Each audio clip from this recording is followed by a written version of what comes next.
गोपाळ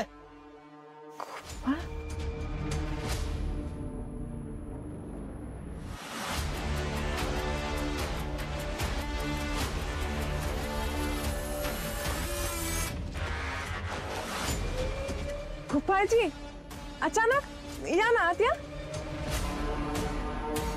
अहो अचानक असं नाही, मी इकडनं निघालो होतो, तुमचा दादा आलाय असं कळलंय. हो.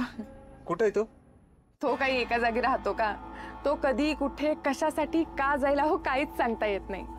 पण तो येत असेल इतक्यात. तुमचं काही काम होतं का? काम असं नाही, खरं तर मला आमच्या आप्पाने पाठवलं, म्हणजे आमच्या वडिलांनी, हिम्मतराव देशमुखांनी. आमच्या घराण्याचे आणि तुमच्या घराण्याचे आधीपासून खूप चांगले संबंध होते. आता गणपती पण आहेत, तर आपण म्हणले की जा, त्यांचा भाऊ आलाय तर त्यांना गणपतीच्या आरतीचा मान देऊ, आपण आमंत्रण द्यायला आलो होतो. ओके. तुम्ही प्लीज स्वतःहून दादाला सांगाल का? आय मीन तो येतच असेल, तुमच्याकडे आहे ना थोडा वेळ? नाही थांबलाच तुम्ही, पण मला निघायचंय, जरा गडबड आहे. तुम्ही प्लीज सांगा की त्यांना. ठीक आहे, येतो मी.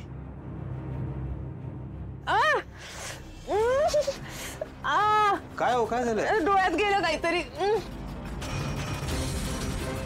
तुमची हरकत नसेल तर मी काय करू का? हा. थांबा.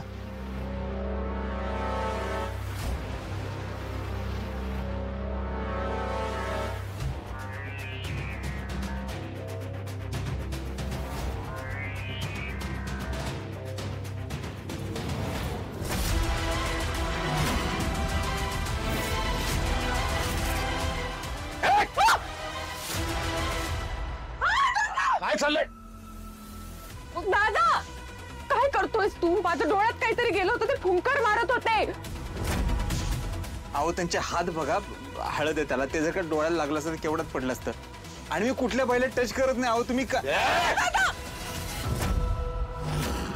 तू काय करतो काय करत नाही मला नको सांगू. हिला भेटायचं नाही परत. चल निघितून. गोपाळजी आय एम सो सॉरी. दादा ते त्यांच्या घरच्या आरतीचं आमंत्रण द्यायला आले होते. अहो आमच्या आप्पांनी, म्हणजे हिम्मतराव देशमुखांनी इकडे पाठवले मला.